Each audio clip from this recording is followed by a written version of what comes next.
Opa, fala pessoal, tranquilo, tudo na paz, tudo bem com vocês? Estamos aqui para a segunda parte da nossa aula sobre industrialização brasileira e hoje nós vamos falar um pouquinho sobre o governo de Getúlio Vargas, sobre o que caracterizou esse governo dentro do contexto da industrialização. Então, o governo de Vargas teve duas fases. Do golpe ditatorial de 29, ele entrou no poder em 1930 até 1945. Esse período ficou conhecido como a fase ditatorial de Vargas, e o segundo em que ele entrou democraticamente, em 1951 até o seu suicídio, em 1954. Bom, Vargas, de cara, assim que entrou no poder, propôs um governo com ideal nacionalista, ou seja, ele tinha uma forte afinidade com o nazismo, com o fascismo, entendeu? Então, as ideias nacionalistas, que é baseada em uma nação independente e forte economicamente, foi o que levou o governo dele, adiante o governo dele. Tanto é que um pouco mais para frente ele instituiu o Estado Novo, que foi uma ditadura dentro do Brasil. Vargas implementa, a partir de 1930, um governo de cunho intervencionista e nacionalista, tendo como base aí o keynesianismo norte-americano. Ele investiu fortemente na atuação econômica e produtiva, principalmente voltado para as indústrias de base e para as indústrias de bens de produção. Vale a pena a gente lembrar que a oligarquia cafeeira estava em declínio, na verdade. É bom a gente lembrar aí que todo o sistema, por conta aí da Primeira Guerra, por conta aí da quebra da Bolsa de Valores de Nova York, fez com que o Brasil repensasse a sua estrutura econômica. Haja vista que nós não tínhamos mais tantas opções de importação de produtos industrializados, já que a Europa estava se reconstruindo, os Estados Unidos também, e também diminuíram a importação dos nossos produtos agrícolas. Então, pessoal, esse modelo implementado por Vargas ficou conhecido como substituição de importações, ou seja, o Brasil passou a beneficiar aquilo que nós tínhamos de mais importante. Nós vamos ver aqui algumas indústrias que foram construídas durante o governo de Vargas, e vocês vão perceber que ele beneficiou aquilo que nós tínhamos já em grande escala, não é verdade? A Companhia Siderúrgica Nacional, em Volta Redonda, no Rio de Janeiro, a maior da América Latina, foi fundada por Getúlio Vargas em 1941, serve para beneficiar o minério de ferro e transformar em laminados de aço, em ferro gusa para exportação. A Fábrica Nacional de Motores, também fundada por Vargas, no início era para construir motores aeronáuticos e depois passou a construir também caminhões, automóveis. Foi fundada em 1942 e extinta em 1988.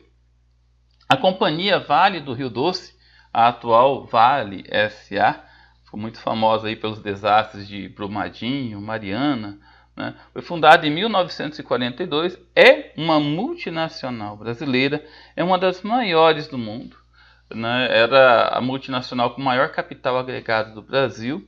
Foi privatizada em 1996, fruto do neoliberalismo proposto por Fernando Henrique Cardoso, presidente do Brasil na época.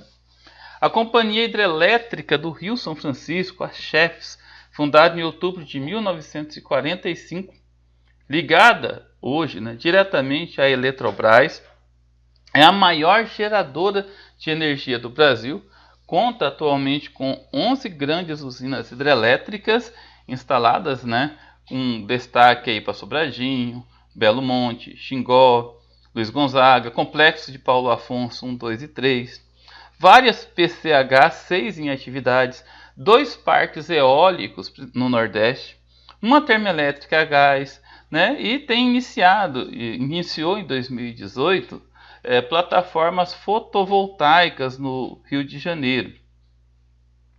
A Petrobras, pessoal, a evolução do Conselho Nacional de Petróleo de 1938, a criação da Petrobras pelo Programa Nacionalista já na fase democrática de Vargas, foi criada em 1953, é hoje uma das maiores e mais eficientes beneficiadoras e extratoras de petróleo do mundo.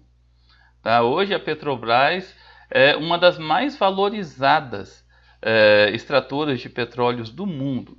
né, é uma empresa de capital aberto, cujo governo brasileiro é o sócio majoritário. Está presente em 4 continentes e 19 países. Bom, vamos analisar um pouquinho, pessoal, o ideal político-econômico de Vargas, né? Para que esses investimentos industriais fossem fortalecidos, o presidente defendia a aplicação de medidas econômicas que potencializavam a ação da indústria brasileira e protegesse a economia nacional. Por isso, ele desvalorizou a moeda nacional perante o dólar para atrair mais investimentos, evidentemente, e melhorar a economia. Aplicou impostos e leis que atingiam as importações, tudo isso para favorecer a produção nacional, né, em detrimento daqueles que vinham de fora. Criou leis que beneficiassem os trabalhadores, né, como a CLT, a Constituição da CLT, a implantação do salário mínimo, férias anual, descanso semanal remunerado, horas mínimas e máximas trabalhadas por dia e por semana. Tudo isso, pessoal, fez com que ele fosse conhecido como, né, o pai dos pobres, né, o pai dos trabalhadores. Mas, pessoal, também teve um ponto negativo. A CLT não contemplou os trabalhadores rurais. Isso fez com que o intenso êxodo do rural ocorresse nesse período, havendo uma grande saturação do espaço urbano e, junto com isso, vários problemas relacionados a essa saturação, né? Problemas sociais, como formação de favelas, né? Aumento de violência, e é bastante complicado, né? Porque com o excesso de pessoas na cidade, passa a ter o que, né, o Karl Marx chamava de exército de reserva. Muitas pessoas precisando de emprego. Foi bom para os empregadores, porque os custos salariais caíram muito. Na verdade, é até por isso que Getúlio Vargas recebeu também um apelido de mãe dos ricos, né? Se pagava muito, né? Se pagava muito pouco para os trabalhadores, graças à oferta de mão de obra que era muito grande, né? Pessoal, a região sudeste foi a que mais foi beneficiada com esses projetos industriais. Foi a que recebeu a maior concentração de investimentos do governo. E por vários motivos, na verdade. Tudo isso por conta de todos os benefícios herdados durante a época do café.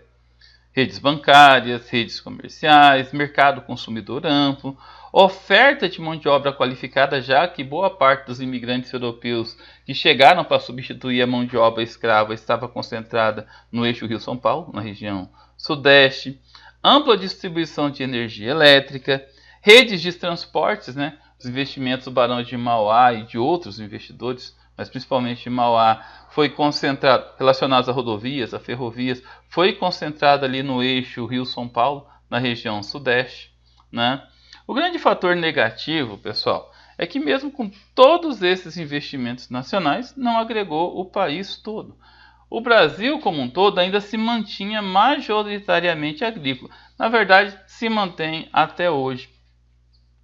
Ou seja, pessoal, você tinha aí a questão do governo, na verdade, que investia na região sudeste, mas por outro lado, os demais estados brasileiros, eles não receberam todos esses investimentos. Nesse mapa aqui tirado do material de vocês, mostram os arquipélagos econômicos brasileiros. Conseguem perceber, pessoal, que afastado da linha do litoral da região sudeste, prevalece o extrativismo e a agropecuária. Pessoal, em 1945 até 1941, prevalece aí o governo de Eurico Gaspar Dutra. O governo de Vargas, né, pela simpatia que tinha com o nazismo e com o fascismo, começou a sofrer fortes pressões e foi deposto em 1945, né? E Dutra assume em 1945 e implementa o Plano SALT, que é baseado em investimento nos setores de alimentação, transporte, saúde, entendeu? Isso incrementou muito a capacidade produtiva do país, aumentando as exportações de gêneros alimentícios, principalmente durante a Segunda Guerra, que a demanda era muito grande por esses gêneros alimentícios. Ele adotou uma política econômica liberal, com abertura econômica, com a maior proximidade dos Estados Unidos e com forte arrojo salarial. Isso gerou inclusive manifestação forte por parte da sociedade, né? Porque os Estados Unidos influenciavam muito na nossa economia. Ele foi responsável pela criação da rodovia Presidente Dutra, que ligava as cidades do Rio de Janeiro até São Paulo. Vargas retorna ao poder, e dessa vez democraticamente, ou seja, eleito pelo povo, em 1951, e retoma o seu projeto nacionalista. Adota várias medidas, como investimentos em redes de transportes, investimentos em comunicação, produção de energia elétrica e de petróleo, restrições às importações e aos bens de consumo. Porém, pessoal, por conta dessa economia muito fechada, muito nacionalista, né? Ou seja, ele era contra o liberalismo, a política mais liberal, a entrada de capital estrangeiro, ele passa a sofrer forte pressão política, né? Principalmente de um político chamado Carlos Lacerda, a qual Getúlio Vargas foi acusado de mandar matar, né? E ele acaba, né, com essa forte pressão e todos os demandos da política, ele acaba por se suicidar em 1954 e seu vice, Café Filho, acaba assumindo o poder e gerenciando o país até 1956. Bom, pessoal, foi uma aula bem curta, né, mas deu para a gente ter mais ou menos uma visão do que foi o governo de Vargas dentro desse contexto de industrialização. Bacana? Beleza, pessoal. Vamos lá para as atividades agora. Até mais, fiquem com Deus.